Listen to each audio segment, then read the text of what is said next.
Good morning student. Saint Angels की online class में आज हम हिंदी व्याकरण में शब्द भंडार पढ़ेंगे। आज पढ़ेंगे हम शब्द भंडार में आज हम सबसे पहले पढ़ेंगे एकार्थक शब्द। क्या पढ़ेंगे हम? सबसे पहले एकार्थक शब्द। एकार्थक शब्द क्या होते हैं? एकार्थक शब्द किसे कहते हैं? कुछ शब्द देखने में समान अर्थ के प्रतीत होते हैं। कुछ शब्द देखने में समान अर्थ के प्रतीत होते हैं, परंतु अत्यंत समानता होने के बाद भी उनमें अर्थगत भिन्नता होती है कि उनमें बहुत ज़्यादा समानता होती है, लेकिन जब हम उनका अर्थ निकालते हैं तो वो आपस में बिल्कुल भिन्न पाए जाते हैं। जैसे उदाहरण के तौर पर देखिए, नकुल ने अपने मित्र को नमस्ते किया।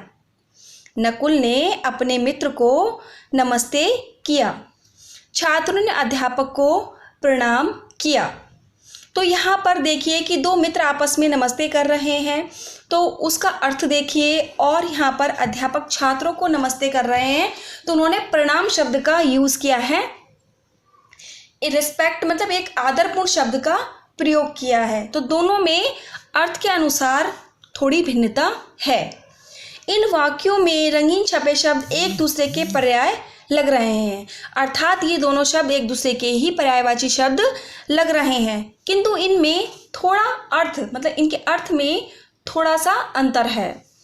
सूक्ष्म अर्थ भेद वाले कुछ अन्य उदाहरण दिए गए हैं। देखिए, अभ्यास के लिए उन शब्दों को पढ़ेंगे और उनमें अंतर स्पष्ट करेंगे।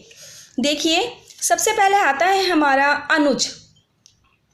सबसे पहले आता है हमारा अनुज। अनुज का अर्थ होता है छोटा। अनुज का अर्थ होता है छोटा। और अग्रज का अर्थ होता है बड़ा।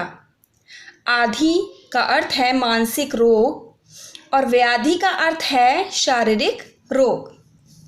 अर्पण का अर्थ है छोटों द्वारा बड़ों को कुछ देना। छोटों द्वारा बड़ों को कुछ देना। और प्रदान का अर्थ है बड़ों द्वारा छोटों को कुछ देना। अब देखिए, यहाँ पर उसके अर्थ में आप कुछ अंतर स्पष्ट करें कि अर्पण में क्या बोला? छोटों द्वारा बड़ों को कुछ देना। और प्रदान मतलब बड़ों द्वारा छोटों को कुछ देना। नेक्स्ट देखिए, जीवनी। किसी का जीवन चरित्र अन्य द्वारा लिखा जाना। किसी के जीवन के बारे में किसी दूसरे द्वारा लिखा जाना। और आत्मकथा से तात्पर्य है अपना जीवन चरित्र अपने ही द्वारा लिखा जाना। पत्नी किसी पुरुष की विवाहित स्त्री। और स्त्री का अर्थ है कोई भी नारी। किसी भी नारी को कह सकते हैं स्त्री। शोक का अर्थ देखिए, प्रियजन की मृत्यु से दुखी होना। किसी प्रिय की मृत्यु से दुखी होना उसको कहते हैं शोक। और खेद किसे कहते हैं? गलती करके दुखी होना। सेवा का तात्पर्य है माता पिता तथा गुरुजनों की देखभाल। और शुश्रूषा का तात्पर्य है बीमार की देखभाल। तो देखिए अब आप कितना अंतर है दोनों में। नेक्स्ट देखिए, दान। जरूरतमंद को दान, धन, वस्त्र, अन्न देना। दान से तात्पर्य है किसी जरूरतमंद व्यक्ति को धन, वस्त्र और भी बहुत सारी चीज़ें हैं, अन्न आदि दान में देना। अनुदान से तात्पर्य है किसी कार्य के लिए प्रदत्त आर्थिक सहायता। किसी कार्य के लिए दी गई आर्थिक सहायता। नेक्स्ट देखिए, श्रद्धा। बड़ों के लिए सम्मान का भाव क्या कहलाती है? श्रद्धा। और भक्ति ईश्वर के लिए पूज्य भाव। ईश्वर के लिए पूज्य भाव क्या कहलाती है? भक्ति। अधिक मतलब क्या होता है? आवश्यकता से ज़्यादा। और पर्याप्त का तात्पर्य होता है आवश्यकता के अनुसार। निंदा से तात्पर्य होता है किसी की मात्र कमियां गिनाना।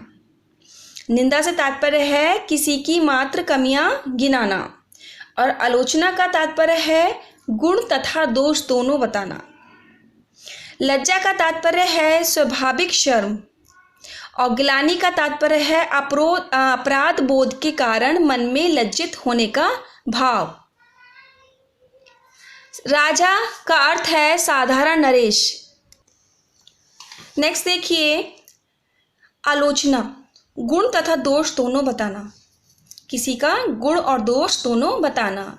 लज्जा है स्वाभाविक शर्म। ग्लानि से तात्पर्य है अपराध बोध के कारण मन में लज्जित होने का भाव। राजा का अर्थ है साधारण नरेश और सम्राट का अर्थ है राजाओं का राजा। अब देखिए नेक्स्ट 14 तृप्ति, इच्छा का खत्म होना। इच्छा का खत्म हो जाना मतलब संतुष्ट हो जाना, संतोष जो मिल जाए उसी में प्रसन्न रहना। संदेह है शक होना और भ्रम से तात्पर्य है मिथ्या अनुभूति मतलब झूठी अनुभूति। पुत्र का तात्पर्य है अपना बेटा और बालक मीन्स कोई भी लड़का हो सकता है। नेक्स्ट देखिए दुर्गम मीन्स क्या होता है, जहाँ पहुँचना कठिन हो, जहाँ पहुँचना कठिन हो। अगम का तात्पर्य है जिस जगह पहुँचा ही ना जा सके, जिस जगह पहुँचा ही ना जा सके। निर्णय का अर्थ है फैसला, चाहे उसमें न्याय हो या ना हो। न्याय का तात्पर्य है ठीक इंसाफ, उत्साह का तात्पर्य है काम करने की तीव्र रुचि और साहस का तात्पर्य है साधन ना होते हुए भी काम करने की इच्छा। कि जब व्यक्ति में साहस होता है तो कुछ भी ना हो फिर भी वो कार्य करने का प्रयत्न करता है। विवेक से तात्पर्य है अच्छा बुरा परखने की क्षमता। ज्ञान से तात्पर्य है किसी विषय की जानकारी। बंधु है घनिष्ठ मित्र और बांधव से तात्पर्य है संबंधी। कर्तव्य से तात्पर्य है जिस कार्य में धार्मिक या नैतिक बंधन हो उसे कर्तव्य कहते हैं।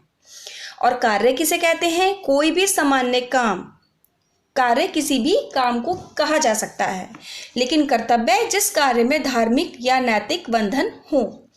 उपयोग से तात्पर्य है सुंदर ढंग से काम में लेना और प्रयोग का तात्पर्य है सामान्य रूप से काम में लाना।